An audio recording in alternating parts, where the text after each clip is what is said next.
जय श्री राम। महाभारत में सैकड़ों पात्रों, स्थानों, घटनाओं तथा विचित्रताओं व विडंबनाओं का वर्णन है।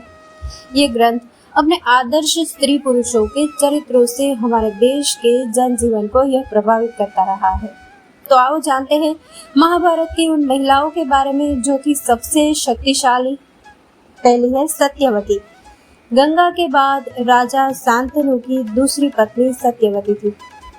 सत्यवती के शरीर से मछली की ही गंध आती रहती थी। कहते हैं कि सत्यवती ही एक प्रमुख कारण थी कि जिसके चलते हस्तिनापुर की गद्दी से कुरुवंश नष्ट हो। सत्यवती को पराशर मुनि से कुंवारी बने रहने का वरदान मिला था। वेदव्यास उन्हीं के पुत्र थे।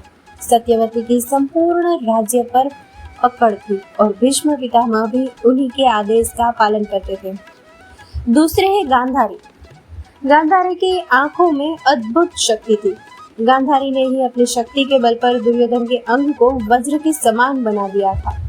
लेकिन श्री कृष्ण की चतुराई के चलते उनकी जंघा वैसी की वैसी ही रह गई, क्योंकि श्री कृष्ण ने कहा था कि माँ के समक्ष नग्न अवस्था में जाना पाप है। गांधारी मानती थी कि श्री कृष्ण के कारण ही महाभारत का युद्ध हुआ और उन्हीं के कारण मेरे सारे पुत्र मारे गए। तभी तो गांधारी ने भगवान श्री कृष्ण को उनके कुल का नाश होने का श्राप दिया था।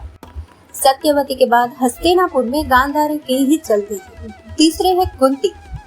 कुंती वसुदेव जी की बहन और भगवान श्री कृष्ण की बुआ थी। यह शारीरिक और मानसिक रूप से बहुत शक्तिशाली थी और इनके सपोर्ट में स्वयं भगवान श्री कृष्ण थे। गांधारी के बाद कुंती थी जो सबसे शक्तिशाली महिला थी। चौथे हैं द्रौपदी। कहते हैं कि द्रौपदी का जन्म यज्ञ से हुआ था, इसलिए उसे याज्ञानी कहा जाता है, यानी कि याज्ञसेनी, यानी कि यज्ञ से उत्पन्न हुई। द्रौपदी को पंच कन्याओं में शामिल किया गया है। पुराण अनुसार 5 स्त्रियां विवाहित होने पर भी कन्याओं के समान ही पवित्र मानी गई है।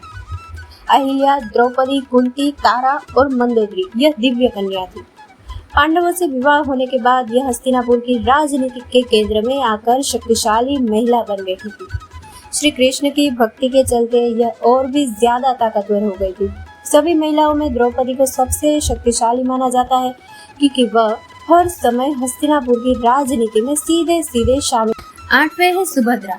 सुभद्रा तो कृष्ण की बहन थी, जिसने कृष्ण के मित्र अर्जुन से विवाह किया था, जबकि बलराम चाहते थे कि सुभद्रा का विवाह कौरव कुल में हो। बलराम के हट के चलते ही तो कृष्ण ने सुभद्रा का अर्जुन के हाथों हरण करवा दिया था। बाद में द्वारका में सुभद्रा के साथ अर्जुन का विवाह विधि पूर्वक संपन्न हुआ। विवाह के बाद वे 1 वर्ष तक द्वारका में रहे और शेष समय पुष्कर क्षेत्र में व्यतीत किया। 12 वर्ष पूरे होने पर वे सुभद्रा के साथ इंद्रप्रस्थ लौट आए। सुभद्रा अभिमन्यु की माता थी। बाद में उन्हें योग माया के नाम से भी जाना गया। 9वें है वृषाली। कर्ण की 2 पत्नियां थी, दोनों ही बहुत सुंदर थी। अंग देश के राजा कर्ण की पहली पत्नी का नाम वृषाली था। वृषाली से उसको वृषसेन, सुषेण, वृषकेत नामक 3 पुत्र मिले। वृषाली दुर्योधन के रथ के सारथी सत्यसेन की बहन थी। कहते हैं कि वृषाली ने कर्ण की मृत्यु के बाद उनकी चिता पर ही समाधि ले ली थी। वह बहुत चरित्रवान और पतिव्रता थी। वृषाली हस्तिनापुर की हर राज को जानती थी। वृषाली के बारे में मान्यता है कि उसने द्रौपदी को सलाह दी थी कि तुम महल छोड़कर अपने पिता या भाई के यहाँ चले जाओ, लेकिन द्रौपदी ने उसकी सलाह नहीं मानी। कुछ दिन बाद ही द्रौपदी का चीरहरण हो गया था। दोस्तों, इस कथा को लाइक, शेयर और हमारे चैनल को सब्सक्राइब करना ना भूलें। जय श्री राम।